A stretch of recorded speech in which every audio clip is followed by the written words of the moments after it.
La 12e étape du Tour de France entre Saint-Paul-Trois-Châteaux et Nîmes, 159 km. On arrive dans le sud de la France, il va faire beau, chaud, mais attention au vent.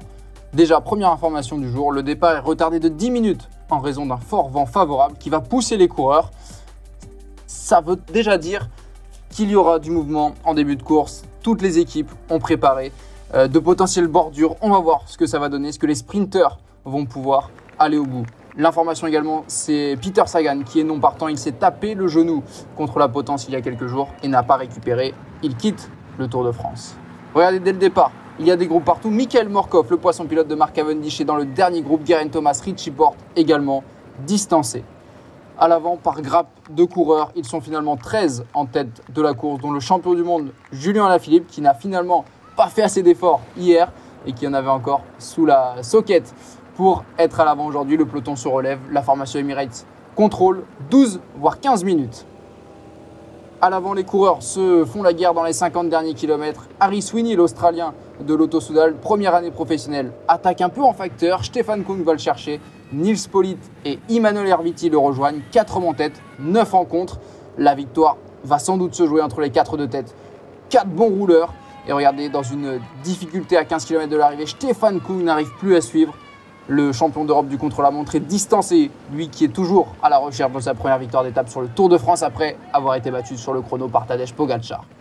Ils sont 3 donc, Erviti, Sweeney, qui vont être surpris par l'attaque de Nils Politt. Les mains en bas du guidon sur la droite de la route, très belle attaque, une attaque d'école. Politt qui vient de piéger Erviti et Sweeney, peut-être que les deux étaient tout simplement cramés. Et regardez, Nils Politt, bouche grande ouverte, lui qui n'a qu'un seul succès chez les professionnels, c'était une étape du Tour d'Allemagne.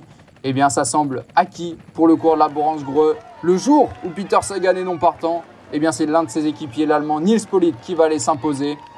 Le coureur de 27 ans qui n'en revient pas. Deuxième succès professionnel, son 5e Tour de France, la première victoire d'étape. Elle est belle, elle est méritée en solitaire du côté de Nîmes. Après des arrivées au sprint, on se souvient de Cavendish, Christophe ou Caleb Ewan. Eh bien, Nîmes célèbre un homme, un audacieux en solitaire, Nils Politt. Le reste de l'échappée qui va se disputer les places d'honneur avec Immanuel Erviti qui termine deuxième, lui qui dispute son 12e Tour de France face à Harry Sweeney qui le découvre. Le contraste, eux qui terminent sur le podium, et derrière il y aura les accessites forcément avec un Julien Alaphilippe dans le top 10. Le peloton arrivera bien après avec Mark Cavendish qui réglera ses compagnons du peloton. Regardez Stefan Kung qui a résisté pour prendre la 4e place devant Mesgeek et Greipel, Edward Theuns, Brent Van Moer dans le top 10. Et regardez l'arrivée de Cavendish dont on vous parlait devant Michael Matthews et Jasper Philipsen. Tadej Pogacar très bien placé. Pas de danger pour le maillot jaune aujourd'hui.